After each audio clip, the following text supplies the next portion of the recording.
हमारे जंगल के प्राणी अपने प्राण गंवाते चले जाएंगे। तो आप आगे क्या करेंगे? आपकी क्या योजना है? मैं कल आप सबको बताऊंगा। कल सभा में आप सभी हाजिर होना। यकीनन कोई उपाय जरूर दूंगा।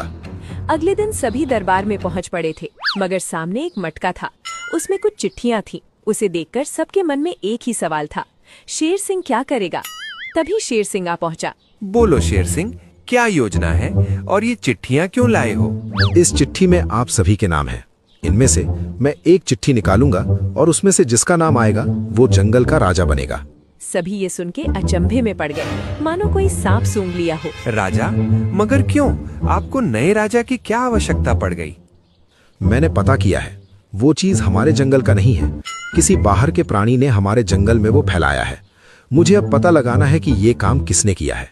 इसलिए मैं जंगल छोड़कर उस चीज के बारे में पता लगाऊंगा, और मैं जब तक नहीं आता तब तक वही इस जंगल में राज करेगा जिसका नाम इस पर्ची में आएगा। सभी हैरान थे। शेर सिंह ने मटके में हाथ डाला और एक पर्ची निकाली और उसे पढ़ा। मेरे ना रहने से इस जंगल को अब शेख ऊंट संभालेगा। इस मटके में रखी पर्ची से शेख ऊंट का नाम आया है। अब वही नया राजा बनकर राजगद्दी संभालेगा। वल्ला वल्ला, क्या बात है, मैं राजा बनेगी। मैंने सोचा भी नहीं था मैं कभी राजा बनेगी, लेकिन मुझे राजा बनने का कोई अनुभव नहीं है। मैं कैसे इस जंगल को कैसे संभालेगी? इस पर्ची में तुम्हारा नाम निकला है। अब मैं कुछ नहीं कर सकता। तुम्हें ये जंगल मेरे बिना संभालना होगा। मैं जल्द ही उस बीज फैलाने वाले को पकड़ लूंगा। तब तक इस जंगल को संभालो। शेर सिंह ये बोलकर सभा से निकल जाता है। सभी तरफ एक खामोशी रहती है और एक कोने में एक गधा प्रसाद कुछ सोच रहा होता है। यही अच्छा मौका है। शेर सिंह यहाँ से चला गया है। इस ऊंट को जंगल संभालने का अनुभव नहीं है। इस चीज का फायदा उठाकर पूरे जंगल में राज करूंगा। अगले दिन गधा प्रसाद बहुत मुस्कुराते हुए चले ही जा रहा था। तभी उसे मुस्कुराते देख एक सियार उसके पास आ जाता है और बोलता है, अरे गधे प्रसाद, कहाँ जा रहे हो और इतना क्यों मुस्कुरा रहे हो?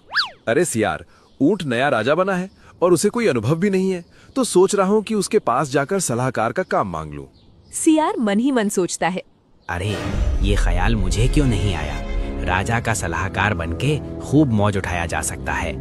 जंगल में कोई भी मुझे उंगली भी नहीं कर पाएगा। लेकिन सबसे पहले इस गधे का ठिकाना लगाना पड़ेगा। अरे क्या सोच रहे हो? चुप क्यों हो गए? अरे नहीं गधे प्रसाद, मैंने अभी अभी ऊंट महाराज को पहाड़ी के तरफ जाते हुए देखा है। वो किसी चीज की निरीक्षण करने जा रहे थे। जल्दी जाओ। गधा तेजी से सियार के बताए पते पर जाने लगा और सियार ऊंट के पास आ पहुंचा।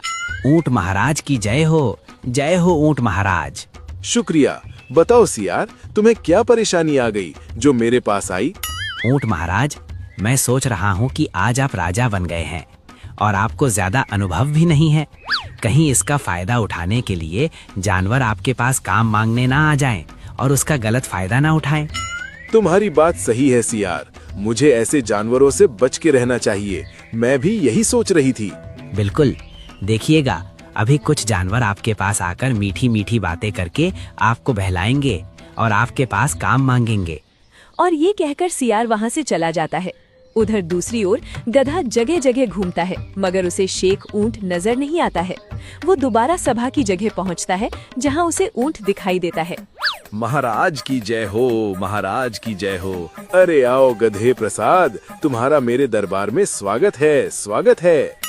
महाराज, आपके जितना दयालु, दयावान, ताकतवर, पराक्रमी महाराज मैंने आज तक नहीं देखा। कितना तेज है आपके चेहरे पर, अद्भुत। वल्ला, हमें चने के पेड़ में चढ़ा रही हो। हमें पूरा मालूम होती कि हम किस तरह का राजा होती। मुझे साफ साफ नजर आती तुम्हें हमसे काम मांगने होती। बोलो क्या काम चाहिए? अरे वाह।